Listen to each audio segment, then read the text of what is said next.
Hello বন্ধুরা, আশা করি আপনারা সকলেই খুব ভালো আছেন।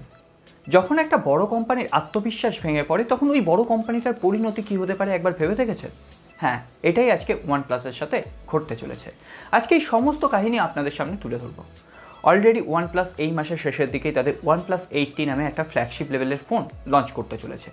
এছাড়াও আরও একটা ফোন, যে ফোনটাকে নিয়ে আমরা হাসি ঠাট্টা করেছিলাম, ভেবেছিলাম ওই ফোনটা আদপে হয়তো এক্সিস্টই করে না, সেই ফোনটাও লঞ্চ করতে চলেছে ওয়ানপ্লাস ক্লোভার।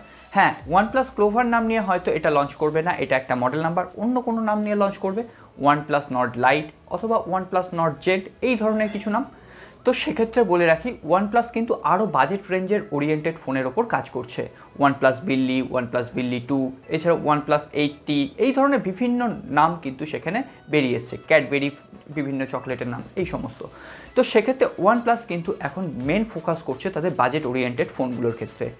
এক্ষেত্রে দুটো জিনিসই ঘটতে পারে, এক কোম্পানিটার সাফল্য লাভ করতে পারে, আবার কোম্পানিটা ভেঙেও পড়তে পারে। এই সমস্ত নিয়ে আজকে আলোচনা হবে। এছাড়াও ওয়ানপ্লাস 80 স্পেসিফিকেশান কী হতে পারে, ওয়ানপ্লাস ক্লোভার আমরা কবে হাতে পাবো, কোন ডেটে হাতে পাবো, কোন প্রাইস পয়েন্টে হাতে পাবো, এছাড়াও স্পেসিফিকেশান কী হবে, সমস্ত এই ভিডিওতে আলোচনা করবো। তাহলে চলুন আর দেরি না করে আজকের এপিসোড শুরু করি। ভিডিওটা যদি ভালো লেগে থাকে অবশ্যই এটা লাইক করবেন, কমেন্ট করবেন, বন্ধুদের সাথে শেয়ার করবেন, আর নতুন বন্ধু হলে সাবস্ক্রাইব আর বেল আইকনটা অবশ্যই প্রেস করে রাখবেন যাতে নেক্সট কোনো এপিসোড আপনার মিস না হয়ে যায়। আসুন আজকে ভিডিও শুরু করি। প্রথমেই আমরা ওয়ানপ্লাস 80 এই ফোনটাকে নিয়ে কথা বলবো। গতকাল অ্যান্ড্রয়েড সেন্ট্রালের একটা রিপোর্ট অনুসারে এই ফোনটির সমস্ত স্পেসিফিকেশান লিক হয়ে সামনে এসছে। এই ফোনটিতে থাকবে 6.55 ইঞ্চি একটি ফুল এইচডি প্লাস ফুল ভিউ সুপার অ্যামোলেড ডিসপ্লে, এবং এর সাথে সাথে 120 হার্টজের রিফ্রেশ রেট থাকছে। এবার হয়তো আর কার্ভ ডিসপ্লে থাকছে না, এবার আপনি ফ্ল্যাট ডিসপ্লে দেখতে পাবেন এবং হবে পাঞ্চল ডিসপ্লে। সেক্ষেত্রে আমি বলবো এই কার্ভ ডিসপ্লে অন্তত আমার পার্সোনালি ভালো লাগে। হ্যাঁ, টাচের কিছু ইস্যু থাকে, যদি সেটাকে ভালোভাবে অপটিমাইজ করা যায় তাহলে অবশ্যই সেটা ভালোভাবেই কাজ করতে পারে। এছাড়াও ডিসপ্লেতে HDR10+এর সাপোর্ট থাকছে, কর্নিং গরিলা গ্লাস 5-এর প্রোটেকশন থাকবে, ব্যাক প্যানেলেও গ্লাস বডি হবে, কর্নিং গরিলা গ্লাস 5-এর প্রোটেকশন থাকবে, এবং যে ফ্রেমটা হবে সেটাও কিন্তু এখানে অ্যালুমিনিয়ামের হবে। এবং একটা প্রিমিয়াম ফ্ল্যাগশিপ লেভেলের ফোনে যে ধরনের বিল্ড কোয়ালিটি, যে ধরনের ডিসপ্লে থাকা সম্ভব, সেই ধরনেরই এখানে থাকবে। এর সাথে সাথে এখানে কোয়ালকম স্ন্যাপড্রাগন 865+ একটা চিপসেট থাকবে, যেটা 2020 সালের দ্রুততম একটা চিপসেট। এছাড়াও UFS 3.0 স্টোরেজ টাইপ থাকবে, DDR5X র্যাম থাকবে। এছাড়াও এখানে স্টোরেজ ভ্যারিয়েন্টের বেস ভ্যারিয়েন্টই হবে 8GB র্যাম ভ্যারিয়েন্টের সাথে 128GB, এবং 256GB 12GB র্যাম ভ্যারিয়েন্টও কিন্তু এখানে অ্যাভেলেবেল থাকবে।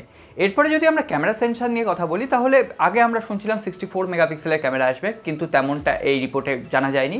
এই রিপোর্ট থেকে উঠে এসছে 48 মেগাপিক্সেলের একটি প্রাইমারি ক্যামেরা থাকবে, যেখানে সনির কোনো সেন্সার ইউজ করা হবে, কি সেন্সার এখনও পর্যন্ত জানা যায়নি। এছাড়াও থাকবে 16 মেগাপিক্সেলের ওয়াইড অ্যাঙ্গেল লেন্স, এছাড়াও থাকবে 5 মেগাপিক্সেলের একটি ম্যাক্রো লেন্স এবং 2 মেগাপিক্সেলের একটি পোর্ট্রেট লেন্স। এটাই ওয়ানপ্লাস কিন্তু খুব একটা ঠিক করেনি আমার মনে হয়। 2 মেগাপিক্সেলের পোর্ট্রেট লেন্স এটার কোনো দরকার ছিল না, এর জায়গায় যদি আমরা একটা টেলিফটো লেন্স পেতাম অবশ্যই সেটা ভালো হতো। 2020 সালে দাঁড়িয়ে কোনো সব ফোনের সাথেই কিন্তু আমাদের কোথাও না কোথাও কম্প্রোমাইজ করতে হচ্ছে। আমরা যতই টাকা বেশি দিই, কোনো না কোনো ফোনে আমাদের কম্প্রোমাইজ কিন্তু করতেই হবে, এটা একটা নিয়ম হয়ে গেছে। এছাড়াও থাকছে 32 মেগাপিক্সেলের একটি সেলফি ক্যামেরা ওই 5 হোলের ভেতর।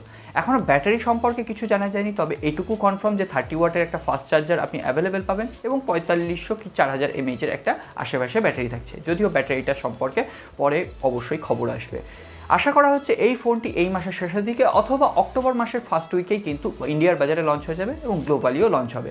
তো সেক্ষেত্রে বাংলাদেশের বন্ধুরা অক্টোবরের মিড উইকে অথবা অক্টোবর 3rd উইকে কিন্তু আপনারা বাংলাদেশে অ্যাভেলেবেল পেয়ে যাবেন। এটা অবশ্যই একটা ফ্ল্যাগশিপ প্রিমিয়াম লেভেলের ফোন, সুতরাং এটার দাম তো অবশ্যই এখানে 40 থেকে 45 হাজার টাকার উপরেই হবে ইন্ডিয়ার বাজারে, 45 হাজার টাকা মিনিমাম, এবং বাংলাদেশে গেলে মোটামুটি ওটা 58 থেকে 60 হাজার টাকার আশেপাশে।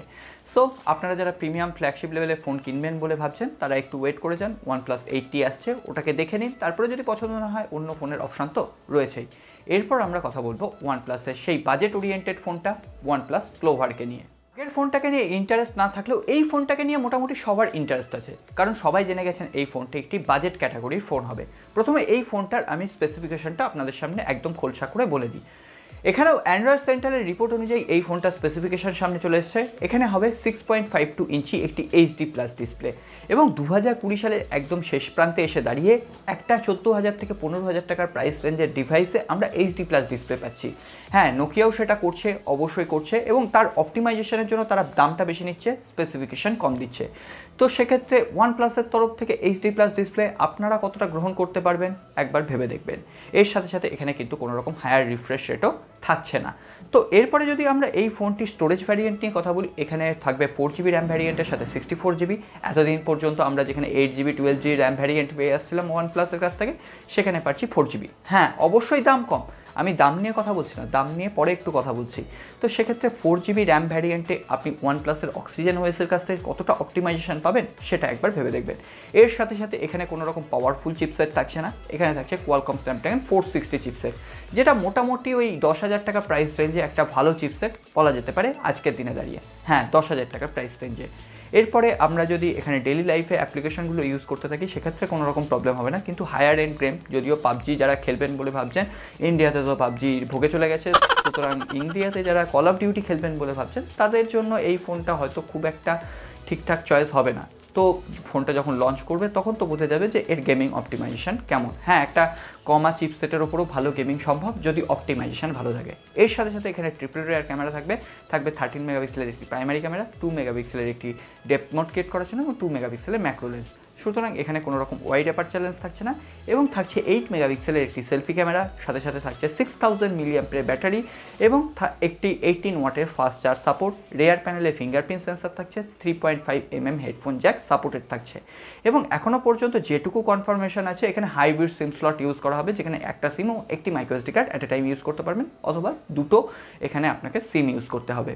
সো মোটামুটি এই ওভারঅল একটা প্যাকেজ ওয়ানপ্লাস লঞ্চ করতে চলেছে, এবং এই ফোনটার সব থেকে এক্সাইটিং পয়েন্ট, এই ফোনটাতেও কিন্তু ওয়ানপ্লাস দেবে অ্যান্ড্রয়েড 10-এর পাশাপাশি অক্সিজেন বেস একটা ওএস। তো সেক্ষেত্রে অক্সিজেন ওএস একদম ফ্ল্যাগশিপ লেভেলের ফোনে যে ধরনের পারফরমেন্স প্রোভাইড করে, যে ধরনের অপটিমাইজেশন প্রোভাইড করে, সেই ধরনের অপটিমাইজেশন কিন্তু এই মিড বাজেট সেন্ট্রিক বা একদম লো বাজেট সেন্ট্রিক ফোনগুলোর ক্ষেত্রে করবে না, যেটা আমরা ওয়ানপ্লাস নটের ক্ষেত্রে দেখেছি। ওয়ানপ্লাস 7 বা ওয়ানপ্লাস 7T যারা ইউজ করেছেন তাদের এক্সপিরিয়েন্স ওয়ানপ্লাস নট যারা এক্সপিরিয়েন্স শেয়ার করেছেন তাদের থেকে বিভিন্নভাবে আলাদা। হ্যাঁ, তারা এক নজরেই বলে দিয়েছেন যে ওয়ানপ্লাস যে ফ্ল্যাগশিপ লেভেলের ফোনগুলো আছে তার অপটিমাইজেশন ভালো, সেটা আরও ভালো পারফর্ম করছে। ওয়ানপ্লাস নটের পারফরমেন্স রেটিং কিন্তু অতও ভালো নয় শুধুমাত্র অক্সিজেন ওএসের জন্য। হ্যাঁ, ভালো অন্যান্য যে সমস্ত অপটিমাইজেশন আছে, MIUI, রিয়েলমি, ওপো, এই সমস্ত অপটিমাইজেশনের থেকে ওয়ানপ্লাসের অক্সিজেন ওএসের অপটিমাইজেশন অবশ্যই ভালো। এরপরে ওই যে আত্মতুষ্টির একটা কথা বললাম না প্রথম দিকে, ওয়ানপ্লাস এখন আত্মতুষ্টিতে ভুগছে।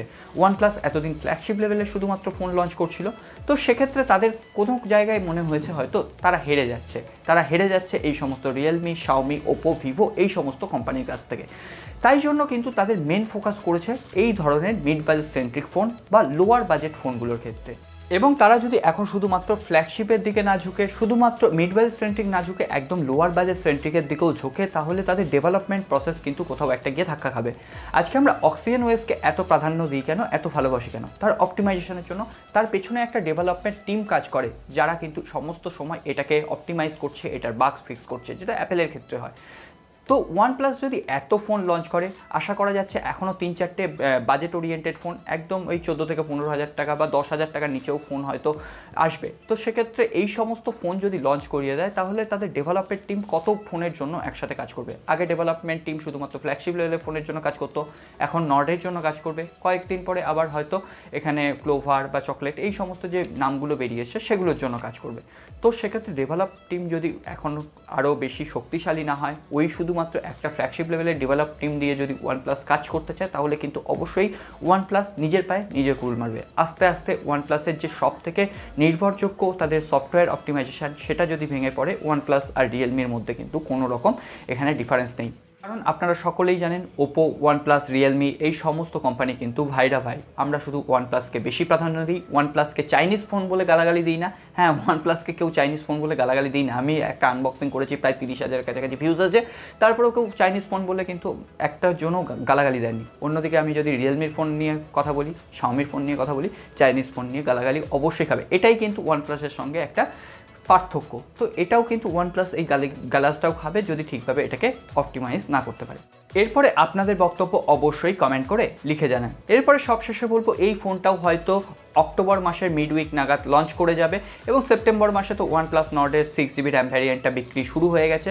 সুতরাং আপনারা বাংলাদেশে কিছুদিন ওয়েট করুন। যদি আপনারা ওয়ানপ্লাস নট অ্যাফোর্ড করতে না পারেন তাহলে আরও কিছুটা ওয়েট করুন। আপনি 20,000 টাকার নিচে ওয়ানপ্লাস ক্লোভার কিনতে পারবেন অক্টোবর মাসের শেষের দিকে, হয়তো আর কিছুটা টাইম লাগতে পারে, অক্টোবর মাসের মধ্যে OnePlus Clover লঞ্চ করে যাবে ওই ইন্ডিয়ান প্রাইস কারেন্সিতে 14,000 থেকে 16,000 টাকার প্রাইস পয়েন্টে। এখন দেখা যাক এরপরে ভবিষ্যৎ বলবে OnePlus-এর রাস্তা কোন দিকে ঠিক আছে।